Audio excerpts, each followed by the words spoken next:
Hi, I'm Bob Schrupp, physical therapist. Brad Heineck, physical And therapist. together we are the most famous physical therapists on the internet. In our opinion, of course, Bob. All right, we have Bonaparte with us here today, Brad. He's going to help us demonstrate top three causes of tingling in your arm or hand. Right. Now, this happens to all of us at some point generally, right? Yeah, it's pretty typical. You get some numbness or tingling. Numbness also fits into this category. Sure. Get some numbness or tingling in your arm, and you're like, "Whoa, what is that?" Right. We're going to go over it. There's a lot of causes that probably could be, contributing to it, but we're going to go over the top three, probably most common ones that we see. Sure. So basically, what you have nerves coming out of your neck, and they're traveling down under the collarbone, into the arm, and into the hand. And we've represented that by using this red therotubing. Right. This is a big, thick nerve. Right, yeah. So that is not at all the same as what's in your body, Right. but it gives you the idea where they run and Where it travels. Mm-hmm. When you're getting tingling or numbness, somewhere along the path, it's getting pinched. Mm-hmm. It's getting some pressure on the nerve. And so these are the most three common areas where you tend to get pressure. Let's start off at the bottom actually here, Brad. And probably one of the more common ones is carpal tunnel syndrome. And there's a band, a ligament that goes across here, right across the nerve. Right, so that'd be like right here. Yep. And if you do a lot of work on the computer and you're bending your wrist in a certain way all day long, it's narrowing up the tunnel that the nerve is going through, and you can get inflammation in there, and it can start getting numbness and tingling into the hand. Factory workers will get that a lot of time, depending on their job. Yeah, a lot of gripping, a lot of typing, a lot of anything where you're using the wrist a lot. Repetitive motion. Right. Yep. So I'm going to show you real quick 3 tests you can do to see if it's carpal tunnel. Okay. We did a video on that, but the first one is Phelan's test. Remember that, Brad? Yep. Squeeze it in there for 60 seconds. What are you looking for, by the way? First off, you're looking for, generally, what you're going to have numbness or tingling in these fingers.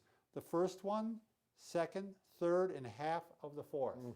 That's the ones that tend to be involved. Right. Half of this one means kind of typically the inside, we call it the medial half. Yeah, not half this way, half lengthwise. Right.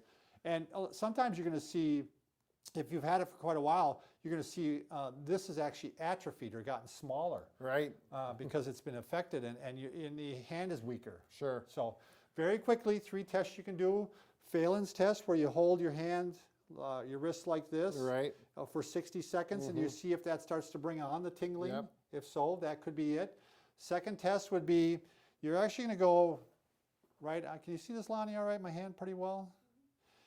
There's a meaty part of the thumb right here, and there's a meaty part of the hand right here. In between, right here, you can go ahead and tap on that. And if that starts giving you the tingling and the numbness, that's a percussion test or Tinel's test. That might mean you have carpal tunnel. And the last one is you can actually just put pressure on that area. Sure. And hold it for 60 seconds. So very quickly, those are the things you can see if you have carpal tunnel. All right, the second one cause is you're getting pinching somewhere up in here. In the shoulder region? Yep, shoulder or neck. And in that case, it may be coming from the neck. With the neck, the nerves are coming out through some small holes. We got another model here, another spine. Okay, you got your pen? Yep. Can you get it clear, Lonnie? It's kind of always hard. Let's take this one right here. Does that about? So this is the part of the neck right in here. He's facing me right now. And these are nerve roots coming out the foramen or holes. Now, if for some reason that hole has gotten smaller, maybe from arthritis, or there could be even a disc pushing on that nerve, or a piece of a disc pushing on that nerve.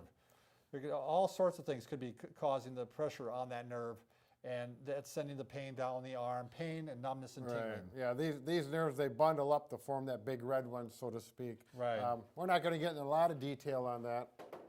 So if that's a neck problem, you're going to have to treat the neck. And then there's thoracic outlet syndrome. We did a whole video on this, top 3 signs. Sure. And that often is getting pinching through some of the muscles as they come through the neck. And even a muscle down here, the pectoralis minor. Right, you've got the clavicle and the first rib way up in here. That can cause some impingement in there. Yeah, and one quick test for that, we'll just show you one for a thoracic outlet, is called the Roost Test. You put your arms up in a 90-degree angle, 90 degree at the shoulder, and you start The chicken dance, yeah. So you're getting some movement here, asking for more blood flow because of the muscles. And if you're getting a pinched sort of circulation up there, you're going to start seeing the symptoms again. You're going to start getting the... And how long are you going to do that, Bob? Well, it varies. Some people say for 60 seconds. Some people say for 30 seconds. I'd do it probably for 60 seconds. Right. If you're doing it 60 seconds, no symptoms, you probably don't You're probably have. pretty good. All right, the last common reason, and this is probably the most benign reason why people get it. You've heard about your funny bone, right? Well, there's a nerve that goes right around by the funny bone, which is on the inner arm here, inner elbow. Yep. And that's the ulnar nerve. And so that's going to often give you tingling in these two fingers, or on the side here of the hand, or in these two fingers. And it's usually, again, half of this one on the side and the full pinky finger. Yep. And quite often people say, I'm starting to get some tingling. You know, it's right in here, and they're worried about it. And all it is quite often is that they're sitting and they're putting pressure on that elbow. Sure. They like we have people who are in a wheelchair. And they have the surface is too hard, and they have it on there all day. Or we have people that are working at the computer again, and they're on a desk and they're doing that. Yep. So all you have to do is take the pressure off that area, and usually that's going to go away then. So that's probably the most simple one, right? Padding, cushion. And by the way, one last one too that quite often people get is they'll start getting tingling, is when they're on a desk that has kind of a sharp edge, and they lean their wrists on it, and they're using the keyboard. That'll set you off too. So, all right, those are the top 3 common reasons, Brad. And just remember, we're not just pretty. We're pretty ugly, Bob. No, we're pretty helpful. We're pretty helpful, sorry. So yeah, don't forget that.